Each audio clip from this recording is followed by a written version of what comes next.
Sangat penting ya? Menurut saya sangat penting. Pertama untuk diri sendiri. Perempuan harus cerdas karena dia akan menjadi seorang pendidik bukan hanya untuk orang lain tetapi anaknya sendiri. Itu yang pertama. Yang kedua, perempuan harus berpendidikan, bukan harus berpendidikan tinggi ya, tetapi Hal lebih tersebut. ya bersikap biasa saja sih sebenarnya karena mereka menganggap bahwa orang yang bernikab itu adalah sebuah kelompok ekstrim ya. Padahal sebenarnya kita bergaul dengan orang seperti biasanya. Kita bisa kemana-mana seperti biasanya, bukan malah menarik diri. Misalnya banyak orang yang bisa berbicara tetapi tidak banyak informasi yang mungkin bisa sampai. Iya betul sekali Kak. Wah super sekali Kak Ola. Masya Allah.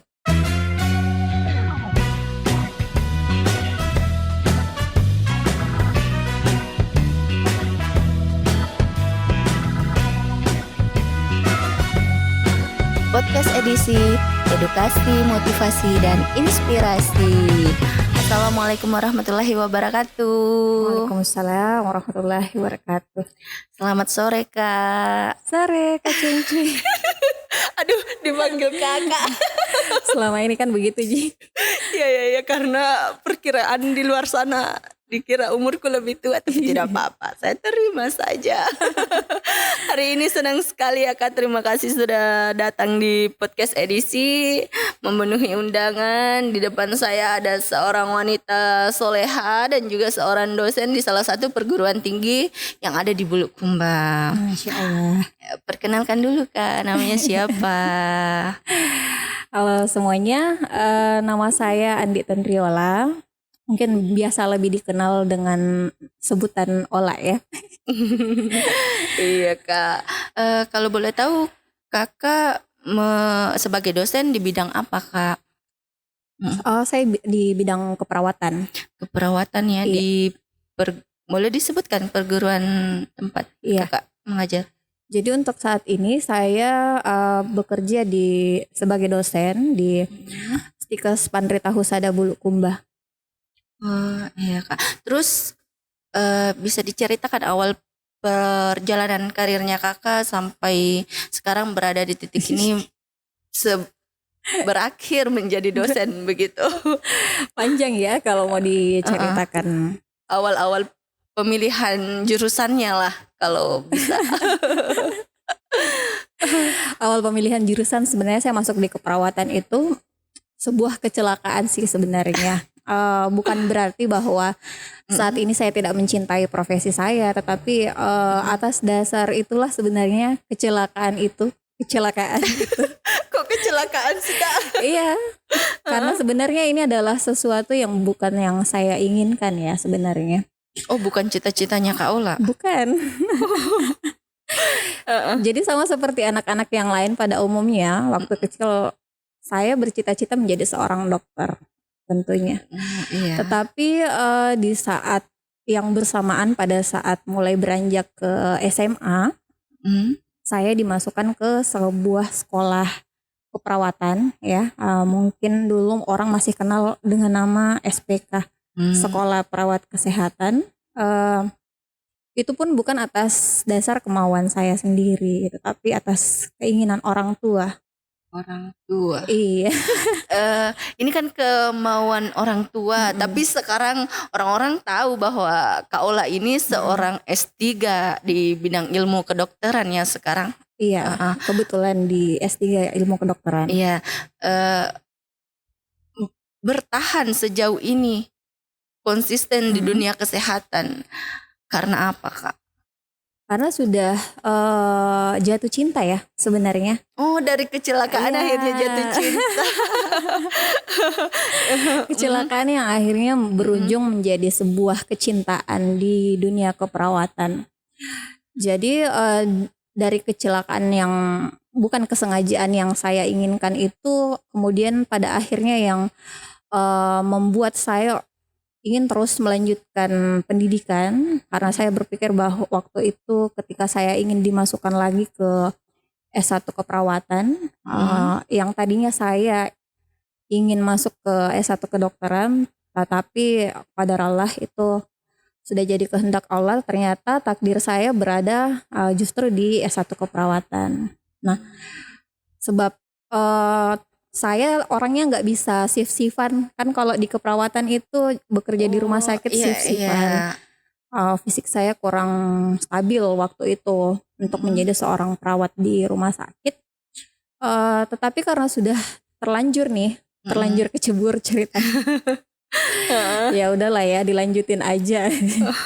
Kalau tidak bisa menjadi seorang perawat, kenapa kita tidak bisa menjadi seorang pendidik untuk perawat selanjutnya? Iya Kak, betul sekali.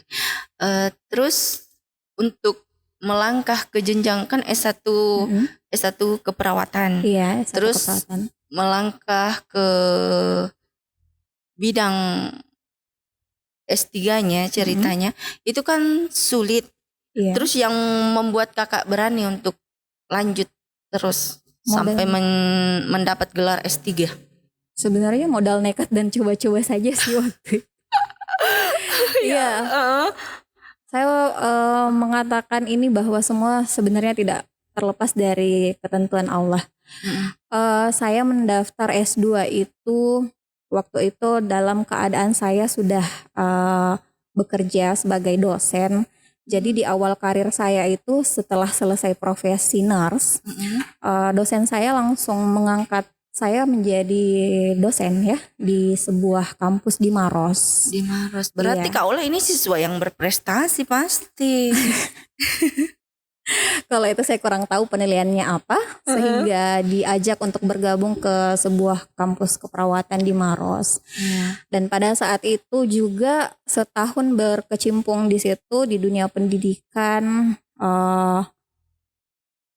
Saya berpikir kenapa nih saya tidak melanjutkan pendidikan saja. Cobalah saya untuk ikut tes di Unhas Pada waktu itu. Pada waktu itu kemudian ternyata lulus ya. Lulus terus saya nggak bisa bolak-balik Maros, Makassar. Akhirnya saya resign dari pekerjaan pada saat itu di Maros. Resign pun berpikir gimana nih caranya nanti bayar uang SPP. SPP ya, karena S2 kalau hampir rata-rata jenjang S2 pasti ya orang tahulah ya begitu. Apalagi mungkin di rumpun kesehatan itu budgetnya lebih banyak di situ untuk pembayarannya. Hanya saja sekali lagi semua dimudahkan sama Allah gitu. Setelah saya resign, kemudian kurang lebih selama 6 bulan menjalani kuliah tanpa bekerja. Jadi di semester awal itu masih dibantu sama orang tua.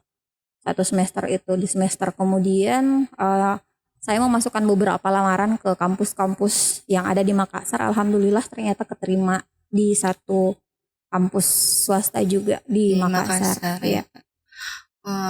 Terus untuk S3-nya Kakak menjalaninya setelah menikah? Iya, setelah menikah. Setelah menikah. Terus tanggapan suami pada saat itu kan sibuk sebagai ibu rumah tangga, mengurus keluarga dan ingin melanjutkan pendidikan kembali. Iya Kak, bagaimana tanggapan suami pada saat itu atau keluarga deh?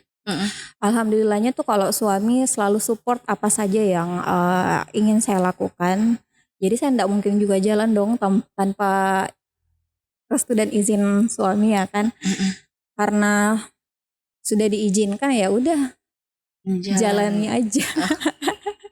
Dijalani itu pun sebenarnya sudah lewat ya dari masa studi yang harusnya selesai selama 3 tahun. Akhirnya saya baru bisa selesai di tahun keempat. Tapi tentunya ada perbedaan Kak sebelum menempuh jenjang pendidikan sebelum menikah dan setelah menikah. Pasti ada banyak perbedaan ya kan? Bisa diceritakan. Sangat-sangat berbeda. Jadi waktu masih single tuh, easy going aja gitu, mau ngapain, tidak memikirkan lagi yang ada di rumah gitu. Jadi dulu saya adalah orang yang workaholic. Pergi pagi kerja, pulang itu malam pada saat mau tidur. gitu. Lebih suka di kantor daripada di Iya, rumah. di kantor itu kan banyak orang yang bisa diajak cerita, kemudian banyak pekerjaan yang bisa diselesaikan. Tapi sekarang setelah menikah ya tentu saja fokusnya kita kebagi. Iya, pasti Kak. Iya, yang dulunya mungkin saya memilih untuk menjadi staff dan dosen di sana, di sini saya tetap menjalankan peran saya menjadi seorang ibu rumah tangga dan sesekali ke kampus untuk mengajar. Mengajar ya Kak. Ini kan S3-nya didapat karena beasiswa Kak. Iya, Bisa bisa mungkin di-share bagaimana kiat-kiat yang Kakak lakukan sampai akhirnya bisa mendapatkan beasiswa tersebut. Mungkin di luar sana ada yang mau melanjutkan S2 atau S3-nya tapi dengan jalur beasiswa seperti apa Kak? Kalau beasiswa untuk waktu itu saya menggunakan beasiswa pendidikan dosen. Jadi sebenarnya dapat beasiswa itu juga perjuangan. Iya pasti perjuangan sekali karena waktu itu saya mengikuti 2 jalur beasiswa yang berbeda. Yang pertama itu LPDP dan yang kedua beasiswa pendidikan dosen dalam negeri. Tetapi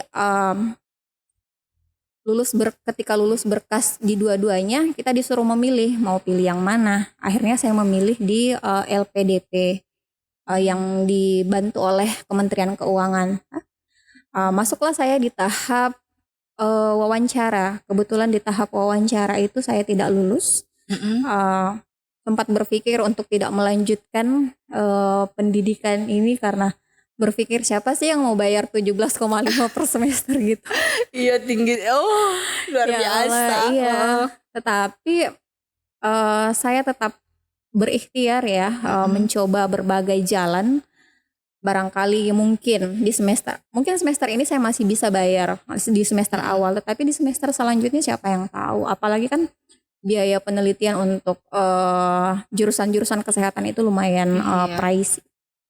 Nah, kemudian pada saat itu setelah saya memilih untuk pasrah saja ya, nantilah dicarikan uangnya gimana ya caranya. Suami pun juga mengatakan ya sudah terserah Anda saja mau melanjutkan atau mundur. Tapi kalau konsekuensinya ketika kita mundur ya udah kita nggak ada kesempatan lagi untuk masuk di kampus tersebut lagi. Akhirnya saya memilih, saya diskusikan kepada orang tua juga tetap mensupport untuk lanjut. Jadi tapi tiba-tiba ada kabar baik. Saya ditelepon dari pihak pengelola kampus. Dia mengatakan bahwa saya masih bisa mendaftar di beasiswa yang satunya. Oh, Masya Allah, rezeki nggak kemana ya rezeki nggak kemana. Terus Kak, selanjutnya? Rezeki nggak kemana. Jadi pada saat itu ternyata kita diberi bantuan 1 semester. Tapi kontraknya itu cuma 1 semester. 1 semester gimana nih bayar lagi untuk semester selanjutnya. Terus kemudian ternyata di semester selanjutnya masih ada perpanjangan lagi sampai 3 semester. Nah itulah yang kemudian setelah melihat nilai dan prestasi yang Kakak punya, yang dipunya oleh penerima beasiswa, maka akhirnya Dikti memutuskan untuk melanjutkan beasiswa untuk membiayai kami sampai selesai selama 4 tahun itu. Untuk ya Kak. Terus kan untuk meraih gelar S3 terutama beasiswa yang saya tahu itu kan pasti di-push harus memenuhi target. Iya kan? Iya. Terus yang Kakak lakukan pada saat itu untuk memenuhi semua target persyaratan dari kampus untuk terus melanjutkan S3-nya. Ya udah waktu itu kan kita masih juga sering ada perkuliahan, jadi mengikuti semua perkuliahan saja dan memaksimalkan nilai. Jadi kalau misalnya nilai di bawah standar ya pihak beasiswa akan memikirkan itu untuk melanjutkan. Jadi makanya nilai-nilai itu harus dipertahankan. Kita harus belajar lebih keras lagi. Belajar lebih keras. Iya Kak, maksudnya begini. Kakak kan sudah menikah, terus untuk ini membagi waktu, membagi memaksimalkan waktu. nilai, iya. Oh gitu ya. Bagaimana kiat-kiatnya di samping belajar? Ini pasti stres, tekanan Iya. ada pada saat itu. Cara kakak untuk memanage semuanya sampai bisa selesai tanpa mengabaikan keluarga pada saat itu. Agak rumit sih sebenarnya kisahnya karena di awal masuk perkuliahan di S3 itu kan harus stay di Makassar. Waktu itu saya belum pindah loh ke Bulukumba. Jadi LDR. Iya, jadi Ya selama setelah Allah. menikah itu selama setahun itu masih LDRan. Saya sambil kuliah, sambil kerja juga di Makassar. Tetapi di waktu yang bersamaan ternyata suami meminta untuk pindah ke Bulukumba untuk Iya, ngikut. Kak. Jadi mau gimana lagi nih kalau nggak pindah? Nah, untungnya waktu itu sudah tidak ada perkuliahan, tidak ada tatap muka di kelas pada waktu itu, sehingga saya memutuskan ya udah saya pindah saja. Saya resign dari Makassar, kemudian saya pindah ke Bulukumba. Di Bulukumba kan saya non job, sementara mengurus perpindahan tempat kerja sebagai dosen ke kampus Pandrita. Itu saya memaksimalkan peran saya sebagai ibu rumah tangga. Jadi kalau misalnya tiba-tiba ada panggilan lagi ke Makassar untuk kuliah, ya udah tiba-tiba ke Makassar lagi berangkat dadakan. Iya, Kak. Alasannya untuk lanjut ke S3 kan kakak sudah punya suami, seorang polisi lagi. Apakah itu tidak cukup? Maaf ya. Sebenarnya niatnya apa dulu sih kalau mau lanjut S3? Kalau perkara cukup dengan tidak cukupnya itu menurut saya untuk seorang pendidik itu belum cukup. Karena seorang pendidik itu harus lebih banyak menyerap ilmu ya. Bukan hanya puas dengan sampai di mana saja, misalnya sampai di S2 saja. Karena kita mencarinya prestasi bukan prestise. Iya.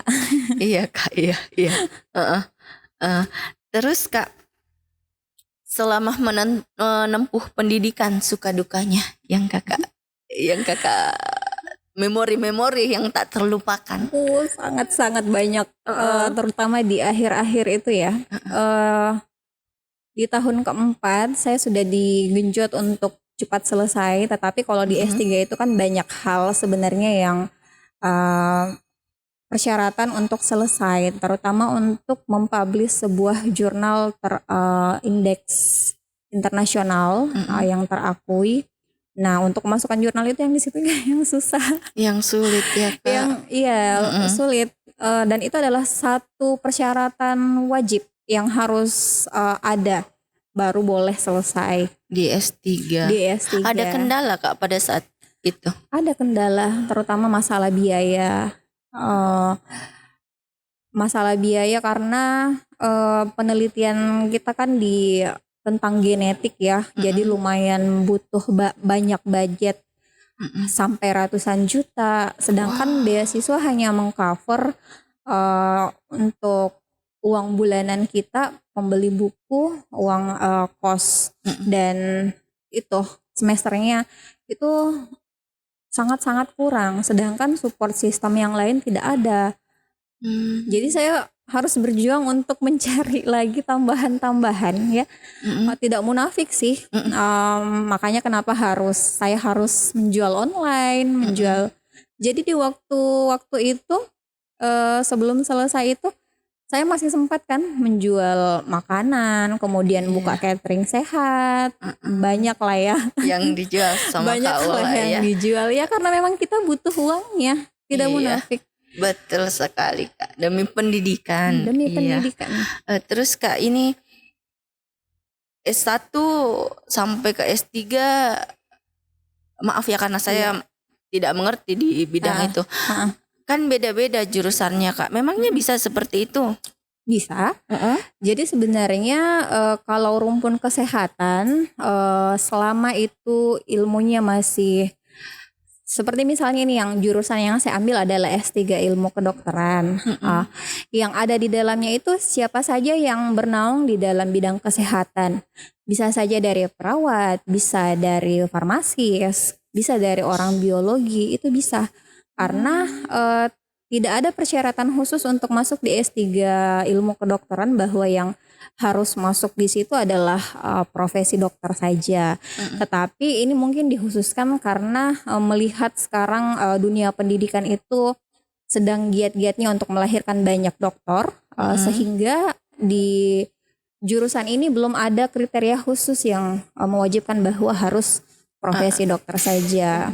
Seperti itu ya Kak. Karena saya kan, untuk yang belum tahu barangkali, saya basicnya kan dari S1 keperawatan. Iya. Kemudian saya lanjut di S2 fisiologi manusia.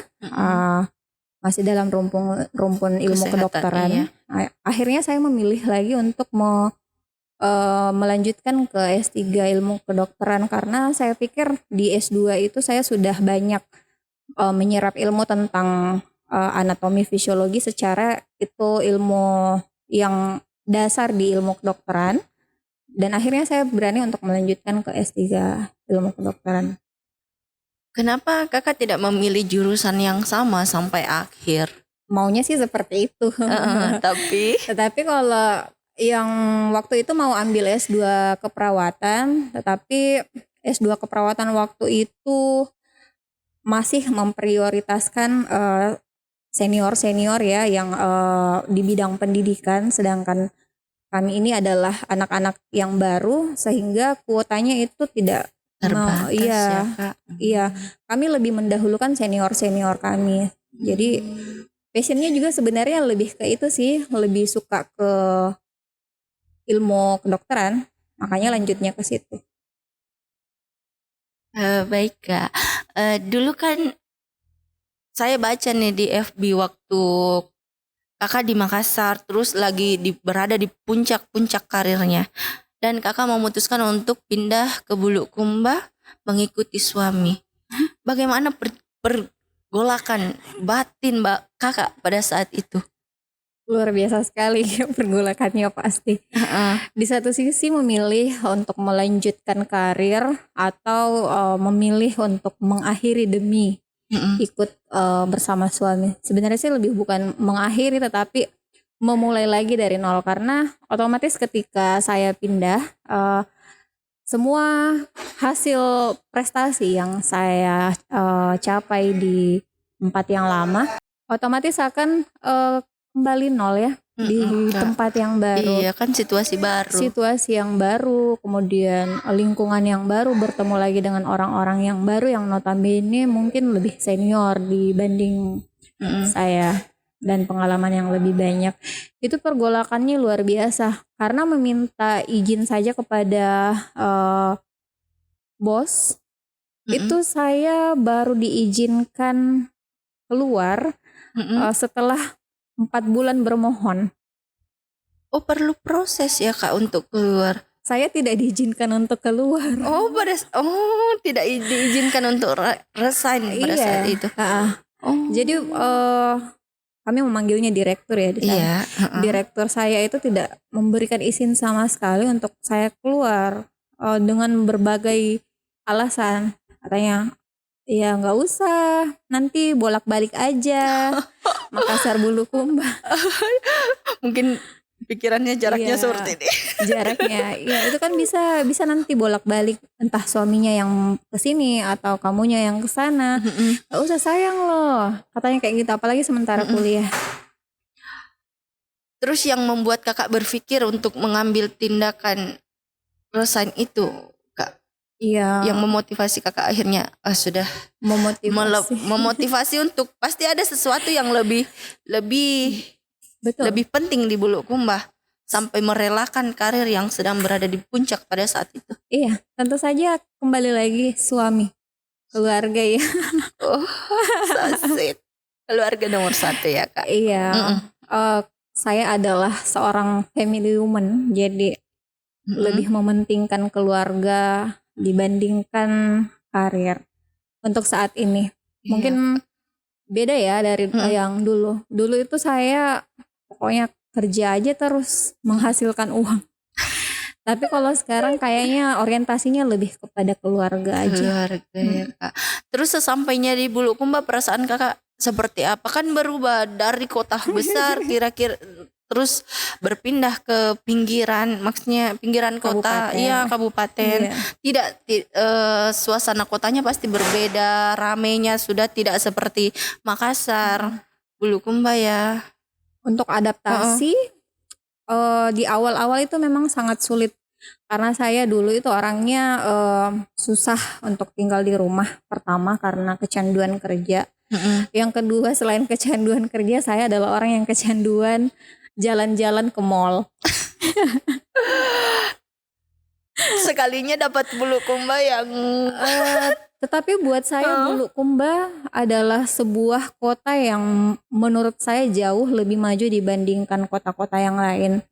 Kenapa saya katakan demikian? Karena di awal-awal saya pindah ke Bulukumba itu, saya tidak merasakan terlalu kesepian ya, ibaratnya. Karena banyak sekali tempat-tempat yang bisa saya datangi di sini. Waktu itu kan sudah banyak kafe-kafe yang mulai buka. Oh bukan ke tempat wisatanya ya? Wisata iya juga, tetapi karena saya adalah orangnya yang lebih suka duduk nongkrong ngopi. Oh iya. Bukan. Oh kalau Bulukumba cerita tentang tempat nongkrong apalagi perkopian dari ujung pungkul ujung. Betul. Pasti banyak sekali. Iya. Hal itulah yang sering saya elu-elukan ke teman-teman. Saya pindah ke Bulukumba, tetapi rasanya itu saya berada di sebuah kota besar hampir sama dengan Makassar. Tidak terlalu sepi. Kemanapun saya pergi, saya akan menemukan sebuah tempat yang nyaman untuk duduk minum kopi. Di setiap sudut Bulukumba ya. Secinta itu loh saya sama Bulukumba. Bulukumba keren. Bulukumba. Iya. Terus untuk selain beradaptasi di sini kan untuk bersosialisasi dengan teman-teman seperti apa Kak prosesnya kan? Maaf kita lompat dulu ya. Kakak kan menggunakan nikab. Terus untuk bersosialisasi dengan yang lain, cara Kakak seperti apa?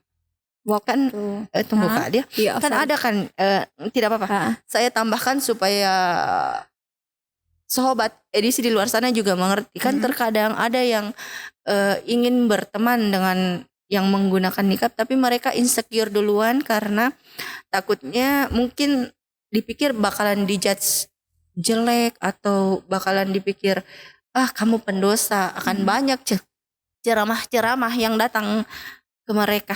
Kira-kira bagaimana Kak? Itu sebenarnya sebuah anggapan yang salah ya kalau menurut saya. Bahkan menurut saya mayoritas akhwat ya dan ummahat sebutan kami untuk ukhti dan ummahat yang bercadar itu mereka sangat welcome, bahkan sangat menggandeng ketika kita ingin berhijrah. Jadi saya jarang loh menemukan teman-teman yang lebih gimana ya kayak menjudge atau seperti apa itu. Menurut saya belum menemukan. Oh belum. Iya karena memang sebenarnya tidak seperti itu, cuma mungkin pikiran orang-orang saja yang barangkali teman-teman yang mau bergaul dengan teman nikabis mungkin yang merasa bahwa takutnya nanti ini loh diceramai, padahal tidak selamanya seperti itu. Takut juga kayak dipaksa mungkin masih kurang baju harus langsung berpakaian begini, pasti pikir. Saya juga adalah salah satu orang yang pernah berpikiran seperti itu. Nah kan seperti itu. Iya saya adalah orang yang begitu takut melihat orang yang berpakaian hitam-hitam menggunakan nikab. Saya kuliah S1 itu kan di kampus Islam. Waktu itu di kampus Islam kita dikader, bahkan kalau dibilang diculik ya, diculik sama teman-teman yang memakai nikab untuk ikut kajian. Di situ saya mulai ketar-ketir nih, takut diapakan, didoktrin apa gitu. Tetapi ternyata apa yang saya anggap dulu mengerikan, bahkan sangat saya cintai untuk saat ini. Sekarang ya, Kak. Begitu nyamannya menggunakan ini saya pribadi ya. Saya merasa terlindungi, kemudian merasa aman, tidak insecure ya. Tidak insecure karena badan saya tertutup. Saya merasa demikian. Iya. Saya tidak perlu memamerkan wajah saya meskipun mungkin saya tidak menggunakan skincare ya. Tampil apa adanya. Tampil apa adanya. Tapi terlepas dari semua itu, yang lebih penting adalah niatnya untuk ibadah dan menundukkan pandangan lelaki yang bukan mahram. Iya, Kak. Jadi kembali ya ke Iya. pertanyaan yang tadi. Jadi untuk bergaul, Kakak untuk bergaul di Bulukumba pada saat itu tidak memilih-milih ya, Kak. Teman datang dengan sendirinya. Seperti Iya. itu. Karena awalnya sebenarnya saya belum memakai nikab pada saat pindah ke Bulukumba. Oh. Baru di 2019 September saya baru mulai menggunakan nikab. Saya pindah ke Bulukumba itu tahun 2018 awal, itu belum menggunakan, tapi kondisinya sudah menggunakan jilbab syar'i. Hanya saja memang waktu itu saya masih agak kesulitan bergaul karena memang tidak punya kenalan. Iya. Iya, karena namanya baru, kita baru Paling beradaptasi. Bergaulnya Iya. sama keluarga saja. Tapi memang ada ikut ke Bulukumba karena suami orang Bulukumba atau? Iya, suami orang asli sini Bulukumba. Oh, asli Bulukumba ya, Kak. Terus kembali lagi, Kak. Kakak ini dosen seperti apa sih? Dosen seperti apa ya? Sebenarnya untuk pertanyaan ini bukan kompetensi saya sih menjawab, karena saya harus menilai diri saya sendiri gitu. Ya, mungkin Kakak pernah dengar bahwa Ola ini dosen yang kejam atau yang ya gelar sedikit-sedikit harus, tidak boleh tidak. Kalau saya pribadi, pertama saya orang yang hampir tidak tahu marah sebenarnya. Wah, enak banget ini jadi mahasiswanya Kakak Ola. Saya kalau marah mungkin lebih banyak diam dibandingkan ngomel atau harus mengeluarkan ke mahasiswa. Saya hanya mungkin memberikan dalam bentuk hukuman ya, bentuk tugas atau apa, teguran. Tapi tidak pernah menunjukkan sebuah kemarahan besar dengan ekspresi wajah atau suara. Tetapi di balik itu saya tetap menjaga bahwa saya harus tegas kepada mereka, meskipun mungkin saya tidak marah ya, tetapi ada satu bentuk ketegasan yang harus mereka tahu bahwa tidak selamanya dosen yang tidak marah itu adalah dosen yang lemah dan gampang untuk apa ya istilahnya, dikibuli gitu. Berarti Kak Ola ini tetap meskipun bergaul dengan mahasiswa tapi tetap ada batasannya ya, Kak, seperti itu mungkin. Ya, tetap sebagai seorang pendidik kan sebenarnya kita lebih harus gimana ya membahasakannya. Kita harus bisa menjadi teman mahasiswa, bisa menjadi orang tuanya, ya, tetapi dengan porsinya masing-masing. Iya, Kak, biar tetap pada jalurnya lah. Iya. Untuk pekerjaan dosen ini apakah Kakak menikmati? Menikmati karena saya sudah menjalani ini 10 tahun insya Allah. Tahun ini sudah cukup 10 tahun sebagai dosen. Masya Allah, lumayan lama, bukan lumayan lama. Terus yang membuat Kakak senang? Apa ya, ketika saya berdiri di depan mahasiswa, saya merasa bahwa saya sedang belajar kembali. Saya belajar untuk menerima segala kekurangan mahasiswa. Saya belajar untuk memberikan apa yang saya ketahui, membagikan apa yang saya dapat dan ilmu yang saya terima pada mereka. Itu sebenarnya yang membuat candu. Jadi semakin saya berbicara di depan mereka, semakin saya mendapatkan ilmu gitu. Semua yang dulunya pernah kita lewati itu bisa diceritakan kembali kepada mahasiswa, ilmu yang kita dapat jadi kayak Terasah kembali terasah Kak. kembali. Iya, ilmunya Kak direfresh Di-refresh kembali. Iya. Terus Kak, perbedaannya nih ketika mengajar di Bulukumba dengan mengajar di Makassar, bagaimana tanggapan Kakak melihat mahasiswa yang ada di Bulukumba dengan Makassar? Overall sih sebenarnya tidak ada perbedaan yang mendasar dan mencolok karena saya merasa bahwa mahasiswa di kabupaten ya khususnya di Bulukumba itu juga berkompeten loh dan lebih gimana ya, mereka lebih rajin, kemudian lebih cerdas, bukan membandingkan tetapi melihat kondisi-kondisi biasanya yang ada di kabupaten, orang cenderung berpikir bahwa mahasiswa yang ada di kabupaten itu atau kampus yang ada di kabupaten itu biasanya terbelakang gitu ya, tertinggal. Tetapi Iya, Kak. sebenarnya semua tergantung dari sumber daya manusia yang ada di tempat tersebut, baik dari quality dosennya ataupun mahasiswanya. Tetapi kalau dilihat dari perbedaan mahasiswanya, saya merasa tidak ada perbedaan. Kualitas mahasiswa di Bulukumba itu bagus. Bagus juga ya Kak. Bagus. Tidak kalah dengan yang ada di kota-kota Mereka besar. bisa bersaing, bahkan sudah banyak yang keluar negeri. Masya Allah, luar biasa ya. Terus Kak, menurut Kakak dosen yang baik itu seperti apa sih?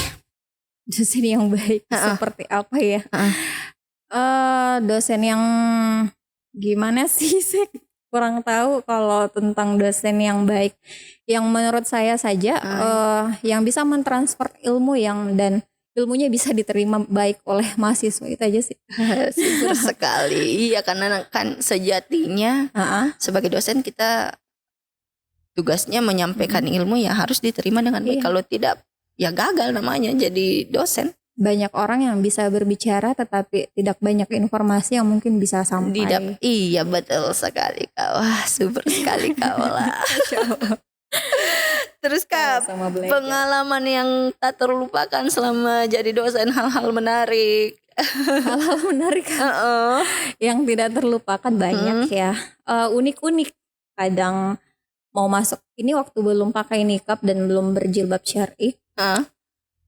Mahasiswa kadang malah mengira saya juga mahasiswa yang mahasiswa baru ya. Mahasiswa baru kan belum kenal siapa dosennya, kadang dianggap mahasiswa, kemudian belum lagi mahasiswa. Pernah ya ini dulu mahasiswa ada yang naksir. Iya kan, seorang Kak Ola ini kecil pasti pikirnya oh mahasiswa udah ini. Ada kan yang seperti itu. Pasti ada Kak. Ya, terus lucu sebenarnya, tetapi semakin kesini semakin sadar bahwa tidak ada yang lebih berkesan selain menemui orang-orang yang baru, tipe-tipe mahasiswa yang berbeda-beda, karakter yang berbeda-beda, tingkat penerimaan pun yang berbeda-beda. Itu menjadi sebuah tantangan untuk terus mengasah diri. Bagaimana caranya mereka supaya mereka bisa nih menerima apa yang kita sampaikan. Kan beda kepala, beda cara penangkapannya ya, seperti itu ya Kak. Terus Kak, menurut Kakak sendiri penting tidak sih pendidikan bagi seorang perempuan? Penting. Sangat penting ya? Menurut saya sangat penting. Pertama untuk diri sendiri.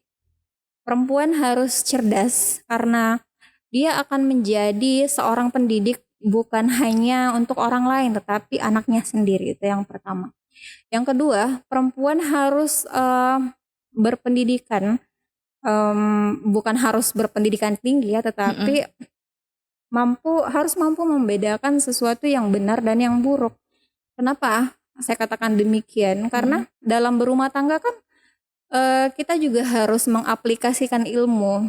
Ya, banyak ilmu yang harus diaplikasikan di dalam rumah tangga. Ketika mungkin kita berbeda pandangan dan pendapat dari pasangan kita, bagaimana caranya kita untuk menanggapi itu dengan ilmu gitu. Iya. Untuk menghasilkan komunikasi yang baik. Ya. Terus Kak, sebagai seorang dosen, kira-kira bisa tidak orang lain di luar sana yang dalam artian dengan tingkat ekonomi yang rendah, bisa tidak seperti Kak Ola, menjadi seperti Kak Ola? Bisa. Saya katakan bisa karena saya sendiri mengalaminya. Saya bukan berasal dari keluarga yang kaya. Waktu saya SMP bapak saya sudah pensiun dan harus di waktu masuk kuliah di S1 itu sendiri, waktu masih zaman BBM, yaitu saya membayar uang SPP sendiri dengan hasil menjual online. Oh, berarti usaha yang Kak Ola bangun bukan baru-baru ini saja, tapi dari dulu ya Kak berusahanya. Iya, jadi jualan online itu mulai dari kuliah sih sebenarnya. Awal-awal adanya HP BBM itu, HP BB, BlackBerry itu sudah mulai di situ menjadi dropshipper. Karena waktu saya kuliah itu kondisi saya juga sudah dalam keadaan susah. Selayaknya anak kos pada umumnya gimana? Hanya beralaskan kasur yang tipis, kadang-kadang nebeng di rumah teman untuk nginap.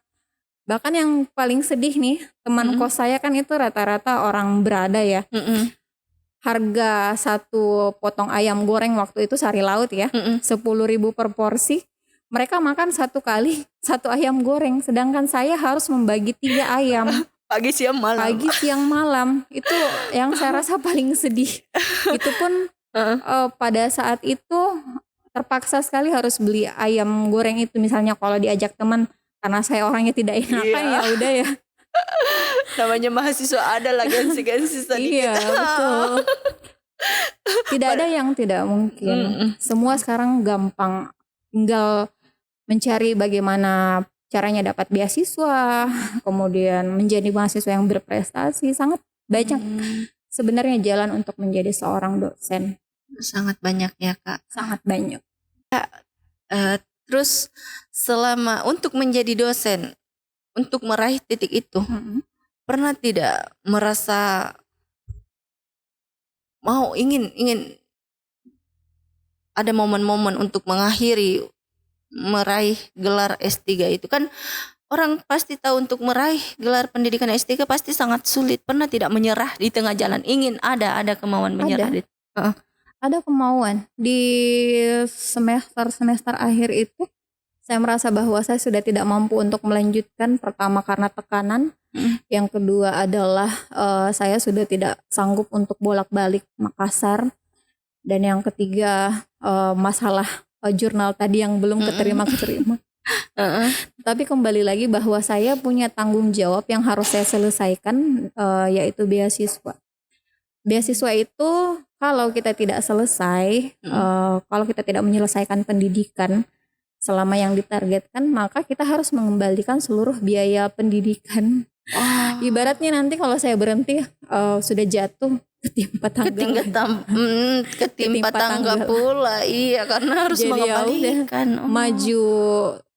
Maju aja terus, kalau mundur ya tidak bunuh diri berarti. Meskipun jalannya harus merangkak, yang penting selesai ya Kak. Wah, luar biasa, berarti setiap ada kemauan pasti ada jalan. Jadi buat teman atau sahabat-sahabat edisi yang ada di luar sana yang sekiranya ingin melanjutkan pendidikan atau ingin menjadi dosen seperti Kakak Ola, jangan pernah takut ya atau menyerah, karena ketika kita ingin meraih tujuan kita dan mencari jalan pasti akan ada yang ada. Semua niatkan karena Allah. Karena ketika kita hanya berniat gengsi gitu, saya mau lanjut S2 karena si tetangga saya misalnya lanjut kuliah. Sedih kalau goals tetangga yang kita lihat ya. Ketika kita terus melihat goalsnya orang ya, yang rusak diri kita sendiri. Iya Kak. Terus selain dosen nih, Kakak kan juga ada all shop. Bagaimana tuh Kak? Dalam artian dosen ini apa sih yang tidak ada kok memilih untuk berjualan online? Apa ya sebenarnya, selain karena candu sama cuannya ya. Oh, candu cuan ya. Iya. Istilah baru. Iya. Candu cuan. Candu cuan. Rasanya kalau nerima uang tuh ya dari hasil jualan online shop itu rasanya luar biasa, karena kan ini adalah hasil kerja, meskipun hasil kerja jempol ya. Tetapi rasa bahagianya itu berbeda ketika kita dapat gaji dari ngajar. Ada perbedaan rasa gitu. Kepuasan tersendiri. Iya, Kepuasan tersendiri. Selain itu memang juga saya kayaknya memang dari kecil adalah orang yang sangat suka jual beli ya, bahkan sering jadi kasir dadakan di warung tetangga. Iya. Dari situ akhirnya Dari terbentuk. situ, Iya. karena memang dari kecil itu sudah melihat ibu yang seorang pebisnis juga, seorang pebisnis rumahan ya, karena ibu saya adalah seorang ibu rumah tangga tetapi sering buka arisan, kemudian jual barang-barang rumah tangga. Itu mungkin terbentuknya dari situ juga Dari sih situ, sebenarnya. dari pengalaman orang tua. Iya. Akhirnya memutuskan untuk membuka usaha. Terus Kak, untuk jualannya sendiri kan awalnya dari dropship kan. Terus akhirnya memutuskan untuk menyetok-nyetok barang itu. Iya. Untuk menyetok-nyetok barang itu sebenarnya sih buat ini saja, karena kan saya mengatakan bahwa saya tidak selalu standby di kampus. Waktu saya mungkin lebih banyak di rumah, jadi ya udah nyetok aja gitu. Toh ada saya yang bisa kelola. Saat ini belum punya admin sih, tapi karena memang sengaja untuk mengisi waktu kekosongan. luang aja sebenarnya. Iya Kak. Terus dulu kan ada banyak sekali jualannya Kak Ula yang pernah saya lihat di FB, mulai dari paru rica, terus jualan. Tapi yang paling viral tuh catering sehat ya Kak. Kok berhenti sih Kak jualan catering sehatnya? Bukan berhenti sih sebenarnya, sampai saat ini saya menganggap bahwa saya masih istirahat. Vakum ya. Meskipun istirahatnya sudah setahun lebih ya. Tidak masalah. Tidak masalah. Tapi mungkin ditunggu saja, siapa tahu nanti setelah on kembali ada sebuah gebrakan baru. Kita belum tahu, hanya saja saya masih mengumpulkan saat ini sumber dayanya. Seperti itu Kak. Iya, terus tantangan-tantangan yang Kak Ola temui kan jualannya beda-beda. Tantangan-tantangan yang Kak Ola dapatkan. Tantangannya adalah marketnya kita ya. Tapi yang lebih saya syukur di sini bukan sebenarnya berbicara tantangan, karena saya menganggap bahwa setiap kali menjual sesuatu yang lain atau berbeda itu adalah sebuah tantangan tersendiri buat saya. Tetapi jauh dari itu, yang saya syukuri adalah apapun yang saya jual itu luar biasa.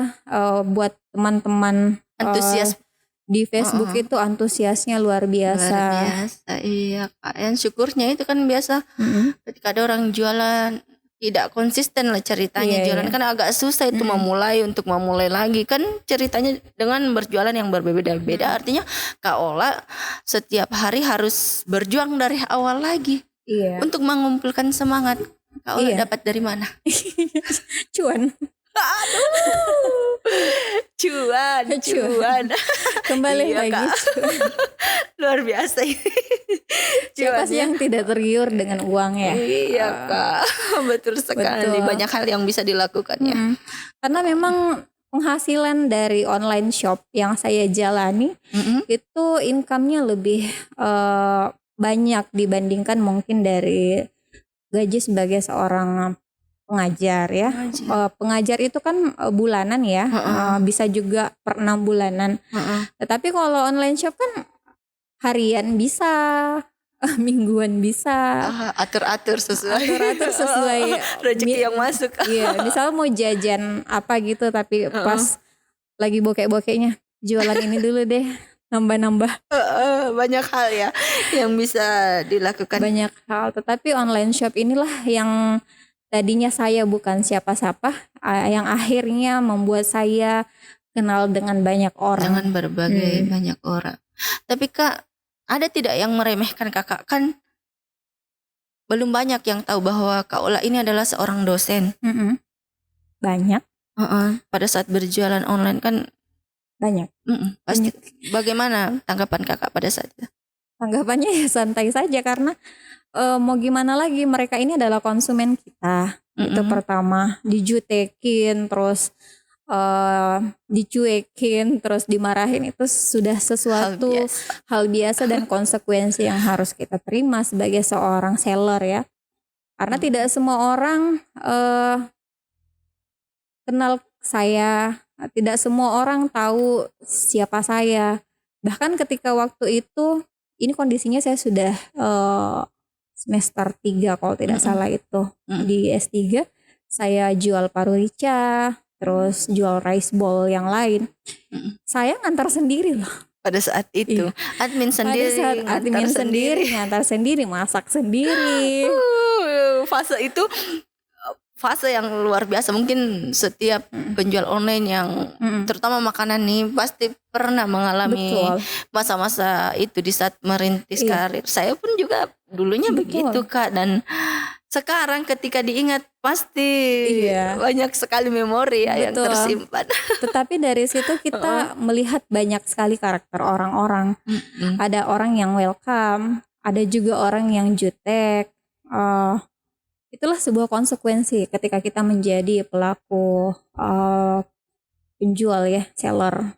Tapi bagaimana kita sendiri menanggapinya? Kalau saya sih it's okay, fine-fine aja. Terus Kak, jualan Kakak yang paling berkesan menurut Kakak? Ya, catering sehat. Catering sehat itu ya Kak. Terus ada tidak hal-hal yang ingin Kakak capai atau yang belum tercapai? Sebenarnya banyak. Kalau dibilang hal-hal yang ingin dicapai banyak ya. Saya masih ingin mengembangkan catering sehat ini untuk lebih dikenal banyak orang, kemudian menjadi manfaat untuk banyak orang. Karena saya melihat luar biasa juga antusiasnya nih masyarakat Bulukumba sama catering sehat yang saya buat di awal-awal itu lumayan. Member-membernya itu Masya Allah adalah orang-orang VIP. Orang-orang VIP yang sampai sekarang masih loyal untuk membeli jualan-jualan saya apapun itu. Apapun itu ya Kak. Terus Kakak ini kan pakai nikab ya Kak. Punya apa namanya? Ketika ingin berjualan untuk mendapatkan kepercayaan orang-orang. Kan pernah ya ada isu-isu masalah yang kayak teroris begitu. Pernah kan Kak? Pernah. Ada, iya. Orang jadi takut sama yang menggunakan nikab. Bagaimana pada saat itu Kak? Atau sudah menggunakan nikab pada saat itu atau belum? Pada saat itu tahun berapa sih? Lupa. Berapa ya? 2019, 2020. Iya, 2018. Iya, kalau saya rasa 2018, 2019. Pada saat itu. Pada saat itu saya kan orangnya tidak pernah up di sosial media. Pertama foto saya tidak. Saya juga banyak sih interaksi sama orang di sosial media tapi tidak pernah ketemu gitu ya. Jadi aman-aman saja. Buat saya tidak ada masalah waktu itu. Seperti itu Kak. Terus Kak, bagaimana nih tanggapannya terhadap orang-orang di luar sana? Kan ada yang mengatakan untuk orang awam mereka takut. Seperti yang Kakak tadi kemukakan, orang-orang di sana ada yang sebagian takut. Pasti arahnya ke pikirannya teroris seperti itu. Bagaimana cara Kakak menyikapi hal tersebut? Ya bersikap biasa saja sih sebenarnya, karena mereka menganggap bahwa orang yang bernikab itu adalah sebuah kelompok ekstrim ya. Padahal sebenarnya kita bergaul dengan orang seperti biasanya. Kita bisa kemana-mana seperti biasanya, bukan malah menarik diri misalnya. Ada beberapa hal yang perlu diubah, baik itu dalam cara bergaul, tetapi kita tetap memanusiakan manusia, kita tetap bergaul dengan teman-teman yang lain, meskipun barangkali circle-nya ada yang berkurang, ada yang berubah, tetapi pada dasarnya tidak berubah secara ekstrimly sikap kita kepada orang, apalagi pas ketemu tiba-tiba ceramahin. Ya, orang begitu maksud Kak. Aduh, sulit sekali aku bahasakan. iya kan, orang kaget kan. Jadi memang kalau ingin berdakwah ya pelan-pelan saja. Betul sekali, Karena Kak. karakter orang berbeda, tidak semua orang menerima perubahan itu secara mentah-mentah, tapi melalui Iya, Kak. proses.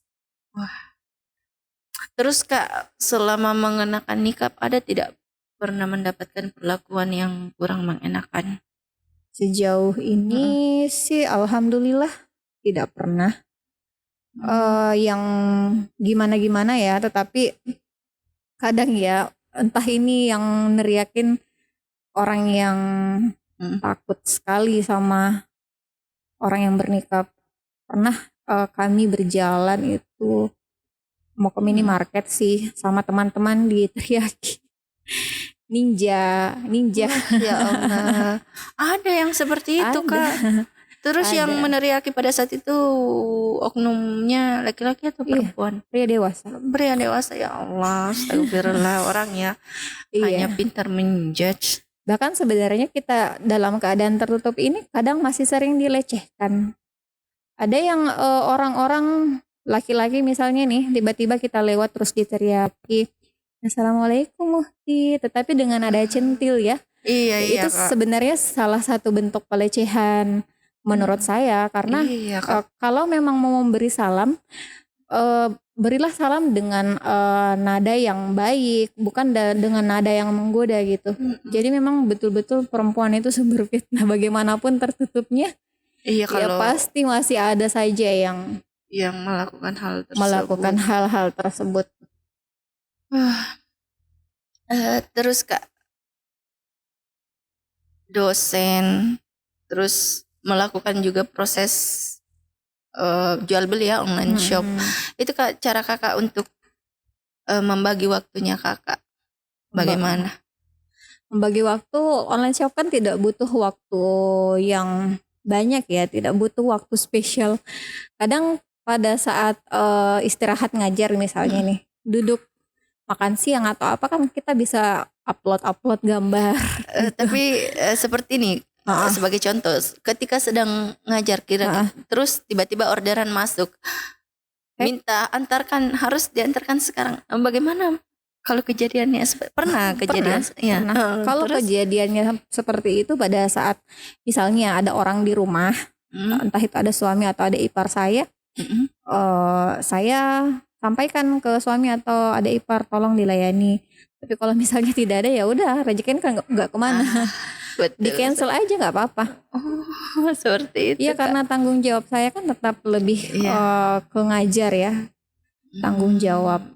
Iya Kak. Terus untuk memulai usahanya Kakak sendiri itu kan beda-beda. Butuh modal besar tidak?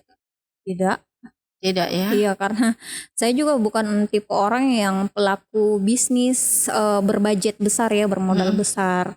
Jadi karena hanya sekedar iseng dan mengisi waktu, saya juga hanya menjual barang-barang yang mungkin tidak tingkat kerugiannya itu minimal. Ya. Ada tidak Kak orang yang nyinyir? Dalam arti sudah dosen, jualan lagi, apa sih yang dicari? Padahal kan dosen ini masuk dalam pekerjaan yang bergensi. Sejauh ini kalau dihubungkan dengan pekerjaan dan online shop, tidak ada. Tetapi kalau yang mengatakan bahwa kamu cari uang untuk siapa gitu, sampai sekarang kan belum, qadarullah belum dikaruniai anak gitu. Selama ini kamu cari uang untuk siapa, kerja keras untuk siapa, jualan buat siapa gitu, uangnya buat siapa, kalau percuma gitu kalau misalnya belum punya anak gitu katanya. Pemikiran orang dulu itu. Iya, dan kan yang rata-rata yang komentar seperti itu kan yang biasanya keluarga-keluarga yang memang di kampung ya, yang kayak gimana gitu jelasinnya? Ya masih mungkin mereka masih berpikiran bahwa hal yang paling penting adalah itu memiliki anak penting, tetapi kembali lagi bukan kita kan yang menentukan. Bukan kemauan kita ya Kak. Kalau dikasih rezeki cepat ya alhamdulillah. Kalau belum di luar kuasanya kita. Dan pertanyaan-pertanyaan itu kan tidak akan pernah habis. Iya Kak, bagaimana cara Kakak menanggapi hal tersebut? Diam aja sih kalau saya, dan kadang pun kalau saya jawab ya itu ketentuan Allah, bukan kemauan kami. Kalau kemauan kami siapa sih yang tidak mau punya, tapi kalau belum dikaruniakan ya gimana? Iya Kak, betul sekali. Intinya kita sabar dan berusaha aja. Iya Kak, betul sekali. Tapi untuk pertanyaan seperti itu mungkin 90% saya sudah kebal kayaknya deh. Sudah tidak terprovokasi lagi untuk di awal-awal pernikahan ya. Mungkin kan masih baru dan mental kita masih baru dibentuk, bertemu dengan keluarga-keluarga baru. Tapi sejauh ini saya sudah stabil insya Allah. Amin. Kak, sulit tidak sih menjalankan profesi sebagai ibu rumah tangga, online shop, dan juga sebagai dosen? Sulit tidak sih? Kadang ada masa sulitnya, tapi sejauh ini semua bisa teratasi. Karena menurut saya yang tetap prioritas adalah tanggung jawab saya sebagai istri, dan yang kedua tanggung jawab saya dengan gelar yang saya dapat untuk mengajar. Jadi saya menomor-3kan online shop. Karena sebenarnya online shop itu hanya hobi sih. Iya Kak ya. Terus nih pesan-pesan buat sahabat edisi yang di luar sana ketika ingin berhijrah dan menetapkan hati, hal apa yang bisa disampaikan kepada sahabat edisi di luar sana? Sepengalaman saya sih, kalau kita ingin berhijrah, hijrah itu bukan hanya sekedar pakaian, tetapi banyak hal yang harus diperbaiki lebih dari pakaian kita sendiri. Pakaian adalah kewajiban kita, berpakaian syar'i adalah kewajiban kita, tetapi lebih dari itu ilmu yang harus kita pelajari. Dan juga selain itu, selain ilmu, yang perlu kita cari adalah circle pertemanan yang benar, di mana ketika kita duduk dengan teman-teman yang kita pilih, circle kita itu ada manfaat di dalamnya. Kita mencari teman hijrah. Sebab ketika kita hijrah sendiri itu sulit. Akan terasa sulit ya. Sulit. Iya, betul sekali. Terus Kakak ini kan saya lihat hobi menulis ya Kak. Di FB ada tuh. Inspirasinya dari siapa Kak akhirnya? Menulis ya. Dulu saya waktu zaman kuliah, saya juga salah seorang penulis di Kota Makassar sebenarnya. Penulis fiksi. Ya, jadi sudah ada beberapa buku yang dibuat. Iya. Ada bisa disebutkan juga. Sempat ada antologi puisi berjudul Kaki Waktu. Kemudian ada beberapa buku-buku yang tulisan-tulisan yang dibukukan dalam beberapa event, menang event gitu. Tetapi tidak diperjualbelikan. Jadi di dalam kalangan. Tapi yang waktu itu diperjualbelikan sampai masuk di Gramedia. Judulnya Kaki Waktu. Kaki Waktu. Sehimpun puisi. Luar biasa. Kenapa tidak dilanjutkan sampai sekarang Kak? Tidak melanjutkan. Menulis fiksi itu banyak pertimbangan. Yang pertama, dalam agama sendiri melarang kita menulis fiksi, sesuatu yang tidak nyata, hanya dalam angan-angan. Yang kedua, sulit ya. Kadang saya waktu itu kalau galau nulis. Iya, namanya juga anak waktu itu saya masih orang yang introvert, susah bercerita ke siapapun. Jadi semua pelariannya itu ke diary, kemudian nulis gitu. Iya. Yang itulah yang akhirnya menjadi sebuah karya. Kalau sekarang mah ada teman bercerita ya, ada suami, jadi sudah susah untuk menuliskan kembali. Iya. Terus suka menulis berarti suka membaca buku. Referensi buku-buku apa yang Kakak suka baca? Kalau buku-buku, saya punya koleksi buku-buku yang ini cerita kisah-kisah cinta Islami gitu. Yang rumah tangga, kemudian yang seperti itulah, yang kayak kisah-kisah cinta tapi yang sudah halal gitu ya, yang bukan sudah halal, bukan yang pacaran. Iya, tulisan-tulisannya Terelie seperti itu. Yang jelas bukan versi kedua layangan putus ya Kak. Belum pernah nonton sama sekali. Belum pernah. Membentengi hati. Kan viral tuh. Terus Kakak juga hobi menanam. Tanamannya bagaimana kabarnya sekarang? Senang loh aku lihatnya di Facebook, ada banyak yang diupload bunga-bunga. Iya, jadi tanaman masih ada beberapa koleksi, tapi tidak sebanyak dulu karena dikuasai sama kucing sekarang rumahnya. Oh, kucing tetap nomor satu. Kucing, tersingkirkan tanaman-tanamannya karena kucing. Oh, Masya Allah. Luar biasa ya, hari ini kita kehadiran sosok Kakak Ola yang sangat menginspirasi. Ada banyak hal yang bisa ditarik dari cerita kita pada sore hari ini sampai akhirnya menuju malam hari, bahwa ketika kita ingin berhijrah itu bukan sekadar pakaian ya Kak. Betul. Tapi lebih kepada hati. Untuk menutup pertemuan kita malam ini, kita ada kuis Kak. Bisa ya, first question dijawab cepat. Boleh. Mudah-mudahan tidak sulit ya kuisnya. Tidak. Kak, pilih karir atau usaha? Karir ya. Cinta atau pendidikan? Cinta. Bermain sama kucing atau nongkrong sama sahabat? Kucing. Oh, sahabat gugur Ki. Kucing nomor 1 di hati. Kucing, aduh. Disukai mahasiswa atau disukai pelanggan? Disukai pelanggan. Pelanggan. Iya. Terus Fatma Store atau Kaisang? Dua-duanya. Satu dong. Tidak bisa memilih. Harus. Siapa dia? Fatma Jangki Marana. Kaisang. Oh enggak, karena kalau Kak Fatma bisa jadi di japri manja. Gampang jadi luluh kan hati. Aduh, super sekali. Tepuk tangan dong. Terima kasih banyak Kak Ola sudah hadir di podcast edisi. Semoga kedepannya makin sukses.